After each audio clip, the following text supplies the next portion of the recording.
जो farmer DGP रह चुके हैं प्रकाश सिंह, उसमें उन्होंने हाईलाइट किया है कि जो पुलिस की जो टेक्निक्स है, मॉडर्न टेक्निक्स, उसमें क्या क्या खामियां हो रही हैं।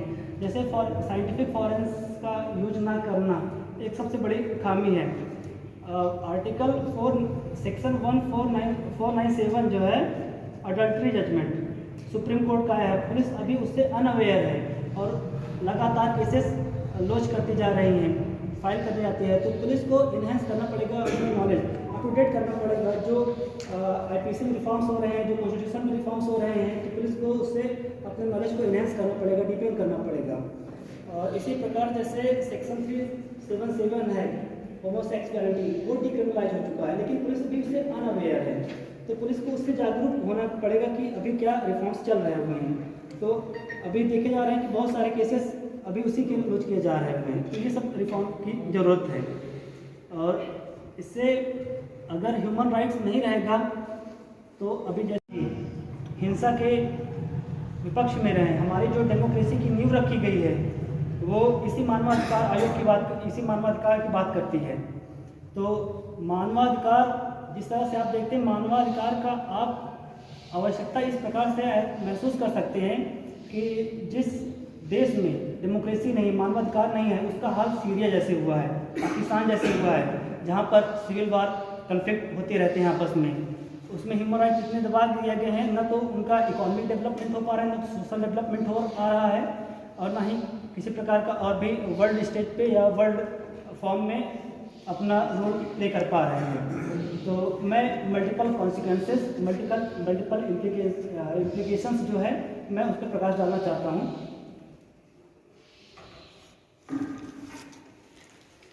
सबसे पहले तो नेल्सन मंडेला की जो कोट है, मैं उसको कोट करना चाह रहा हूँ। To deny people their human right is to challenge their very humanity.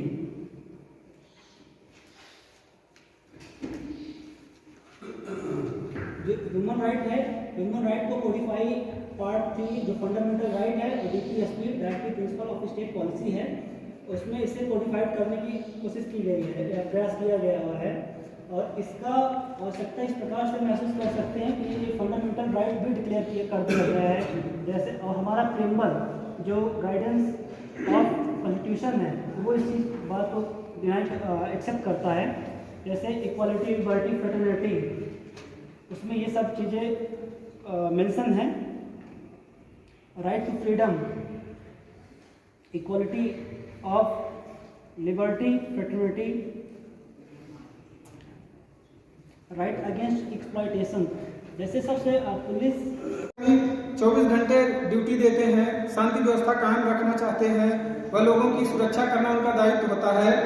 लेकिन कई बार भीड़ को नियंत्रित करने के लिए अगर हल्का सा भी बल का प्रयोग हो जाता है तो हमारे मीडिया में बातें बढ़ा चढ़ा कर पेश कर दी जाती है और पुलिसकर्मियों को ही दोषी ठहरा दिया जाता है, जिसका खामियाजा भी उन्हें खुद ही भुगतना पड़ता है। मानवाधिकार आयोग का गठन मानवाधिकारों के संरक्षण व उल्लंघन को रोकने के लिए किया गया है।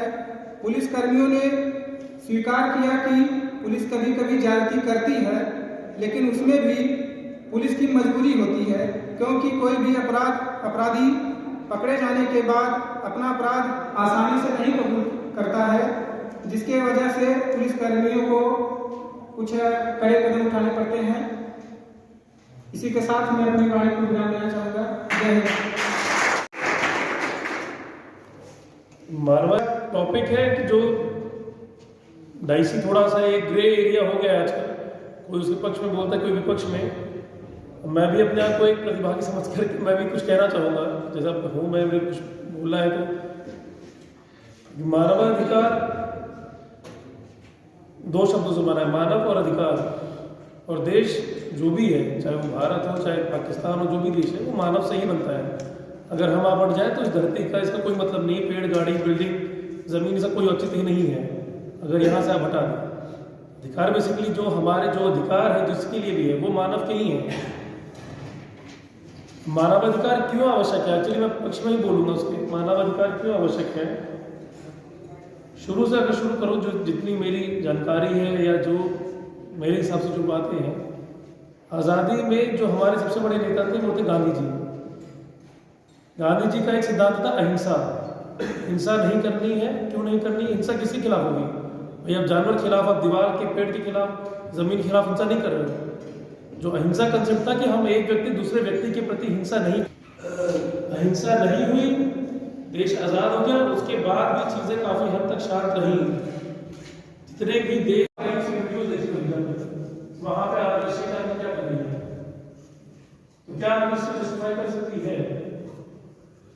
पुलिस में जो आप बात करें हमारा मानवाधिकार का हनन होता है, आपको बंदूक किसी ने दी गई है, क्या आपके अधिकारों का आपके जान में बात है? आप किसी गोली मार सकते हैं, दूसरा व्यक्ति नहीं मार सकता गोली, यह आपको अधिकार है। आप किसी भी लाठी चला सकते, दूसरा व्यक्ति आप लाठी नहीं चला सकता। आप बताइए, क्या किसी कोई आपने कहा आपने किसी गोली मारी तो क्या आपसे कोर्ट जाएगी या आपने विभागीय कार्रवाई कर दी है? कोई भी अधिकारी गोली चलाए पहले विभागीय कार्रवाई करती है, लेकिन कोई प्राइवेट व्यक्ति गोली चलाएगा उस पर सीधे चार्जशीट एफआईआर होकर चार्जशीट होकर तो सजा न्यायालय जाएगी। विभागीय कार्रवाई बैठेगी, फिर आप विभागीय अधिकारी से छुट्टी देंगे, उसके बाद आप एफआईआर होगी। ये आपके अधिकारों की सुरक्षा है और इसीलिए आपको बंदूक दी गई है। किसी मेरे पास नहीं, मेरे को बंदूक लेने के लिए लाइसेंस लेना पड़ेगा, लाइसेंस लेने के बाद मुझे जस्टिफाई करना पड़ेगा, वो जस्टिफिकेशन मुझे कोर्ट में देना पड़ेगा। लेकिन आपके पास गोली, आपको आप नौकरी में आते हैं, आपकी पोस्टिंग के हिसाब से आपको बंदूक मिलती है और फिर आपको चलाने का उसका अधिकार रहता है। फर्जी एनकाउंटर किसी ने पॉइंट उठाया था, अब एक मोटा रफ एक अगर उसमें बात करें, कितने लोगों को आपने सुना है गोली मारने से फांसी हुई है? प्राइवेट आदमी, बहुतों को सुना होगा फांसी हुई, उन्होंने मारा, बलात्कार किया, मर्डर किया, बहुत सारे। अभी संख्या कम हो गई है क्योंकि अब ये हुआ है ज्यादा कई सारे देशों में फांसी देना, मृत्यु देना उतना सही नहीं है, आप उसको भले जेल में डाल रही है। कोर्ट का भी काफी व्यू हो गया, जैसे कोर्ट ने भी धीरे धीरे फांसी कर दी है। कितने पुलिस वालों को आपने सुना है? फिर एनकाउंटर का हाल फिलहाल में घटना हुई वो है हैदराबाद की, जो रेप करते थे उनको ले जाकर के वहां के ऊपर पुलिस ने एक पुल के नीचे गोली मार दी, जिसमें जुडिशियल कमेटी बैठी जिसने जांच करके बताया कि फर्जी एनकाउंटर हुआ है, उस पर एफआईआर हुई और कैसा मर्डर 302 के तहत उस पर कार्रवाई हुई। ये एक अपवाद है जहां पर फेक एनकाउंटर पकड़ा गया। बाकी हमें आप अधिकार दिए गए हैं, अगर हम उन अधिकारों को तोड़ करके आगे बढ़ेंगे तब हमारा हनन होगा और उस पर हर कोई आवाज उठाएगा और वो गलत नहीं है मेरे हिसाब से। ने कहा कि कश्मीर में, पाकिस्तान में या बंगाल में सबके जीवन घटनाएं होती हैं, उसके बाद कुछ न कुछ घटना होती है, कुछ न कुछ उनके पारिवारिक अपब्रिंगिंग होती है, किसी वजह से लोग इधर उधर डाइवर्ट करते हैं। एक घटना आपको सुनी होगी, एक महीने पहले घटना है, एक बच्ची थी, उसका दो लोगों ने 14-15 साल की उम्र में बलात्कार किया, 2 लोगों ने। वो प्रेग्नेंट हो गई, उसके घर वालों ने उसकी धर्म में शादी करा दी, जिस साथ की शादी करे उसकी एक्सेप्ट किया, हाथ में प्रेग्नेंट है, वो बच्चा हुआ, उस बच्चे को वो दे दिया गया किसी थर्ड व्यक्ति को। वो बच्चा 22-23 साल का हुआ, उसने पूरा ट्रेस किया कि उसकी बायोलॉजिकल मदर कौन है, उनको ट्रेस करके पूरा घटना का पता किया और फिर उसके बाद उन दोनों बलात्कारियों को, अभी एक 2 महीने वाली घटना है, ये बड़ी मध्य प्रदेश की है, उन दोनों को सजा दिलाई। उस लड़की के पास ये ऑप्शन था कि मैं पता करके उनको जाकर गोली मार दूं। ये बात आ जाती है कि क्या मतलब हम क्या बनना चाहते हैं और वो अपब्रिंगिंग में हमारे पढ़ने के लिए डिपेंड करता है।